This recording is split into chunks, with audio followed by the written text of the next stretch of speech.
Understanding this, let us now go to 2 Corinthians 5:17, where again the Apostle Saul is teaching, therefore, if any man be in Mashiach, he is a new Kadash, a new creature, a new species, a new institution.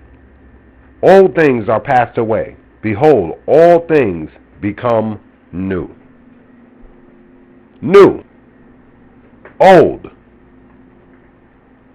We're no longer to walk in the character, morals, personality, and spirit of the old man. We are to put them away.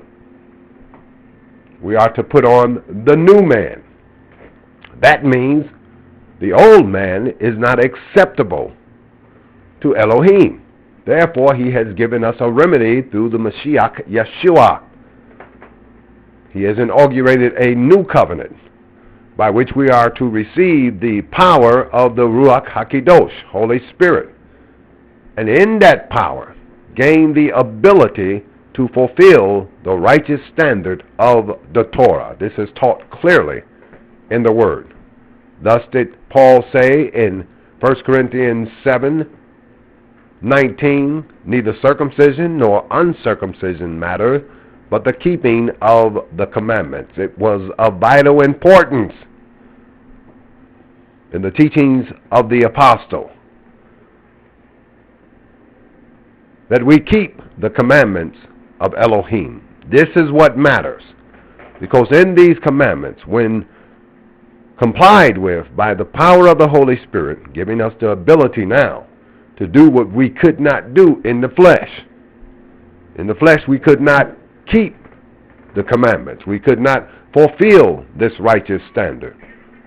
Therefore, Elohim sent his Son, a manifestation of himself into the world, to conquer the works of the devil, to inaugurate a new covenant by which we could receive the promise of that covenant, which is the receiving of the Ruach HaKadosh and its power. Power to fulfill the will of the Father. This must be perfectly understood. I had a man I was talking to, one of these people who have a misconstrued concept of grace. And I told him that we have the power now from Yeshua to keep the commandments and to fulfill its righteousness. We must comply to the Word and the instruction of the Word, being obedient to the truth to purify our hearts from sin. His reply was that Elohim did not give us the Holy Spirit to conquer sin. By the Holy Spirit, we can't conquer sin. No man can fulfill the righteous requirements of the Torah. Of course, this is not scriptural, but this is the type of insanity of the mind that has been induced into the people of this society, and why immorality, decadence, and ignorance and criminal behavior prevails. I know this is true because I was one of the most delinquent persons that I knew, until one day I got on my knees and began praying and saying, I am tired of this sin in my life. And I got an answer from Yahweh. I got an answer from Him. I got an endowment of His Spirit upon me. And He gave me power. Now that I understand, now that I've gotten away from Babylon, now I understand why He gave me this power to conquer sin, because sin is the nucleus of all problems. It is the causation of all problems. And as I conquer sin, I am conquering all problems. As I conquer sin, I conquer the dominion of the world over my life and bring my life into the dominion of Elohim, where I am protected, where I am safe, where I am able now to fulfill the will of the Father, fearing no man. Blessed is he who trusts in Yahuwah, fearing no man, no institution, no government, fearing no death, fearing nothing, because I know that I am heading towards a fulfillment of his promise as I continue to purify myself through the obedience of the truth, and the commandments are the truth. This must be understood. We see Yeshua teaching confirm what Paul was teaching. And I like to link Paul up with Yeshua because the Babylonian institutions have pretty much separated the teachings of Paul from the teachings of Yeshua, as if they were teaching two different things.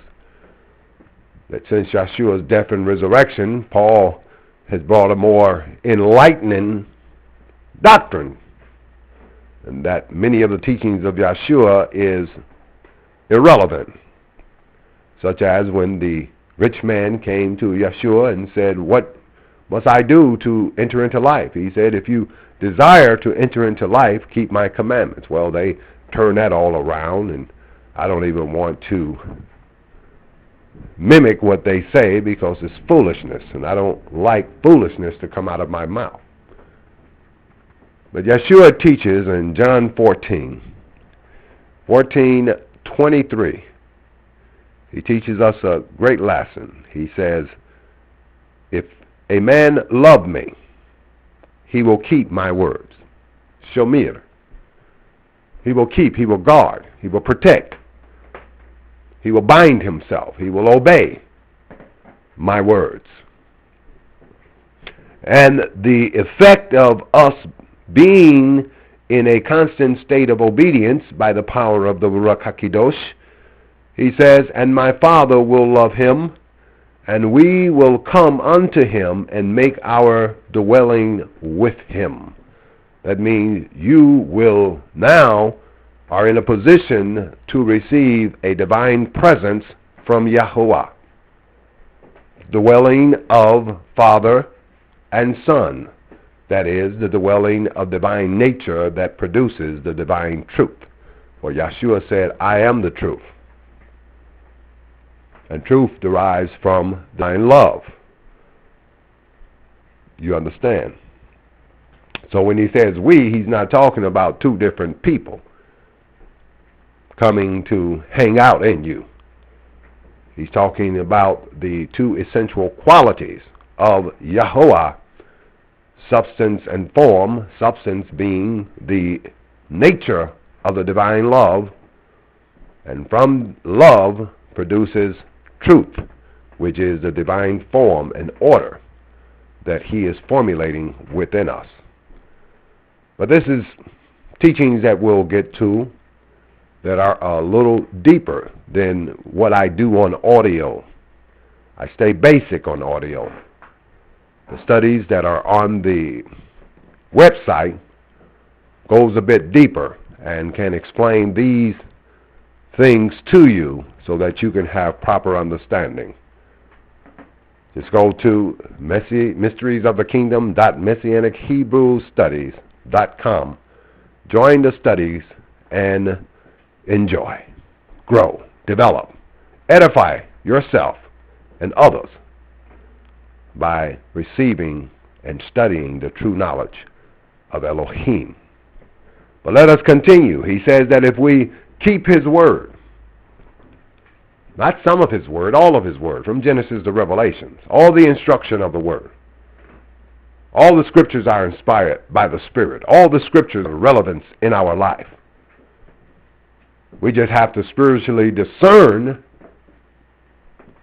and not be bound in the letter of the word. That is the literal application of the word.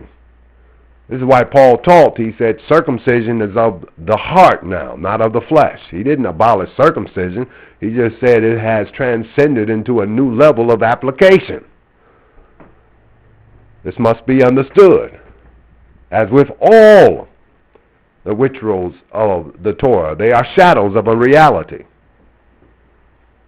We don't want to dwell in the shadow and separate ourselves from the reality.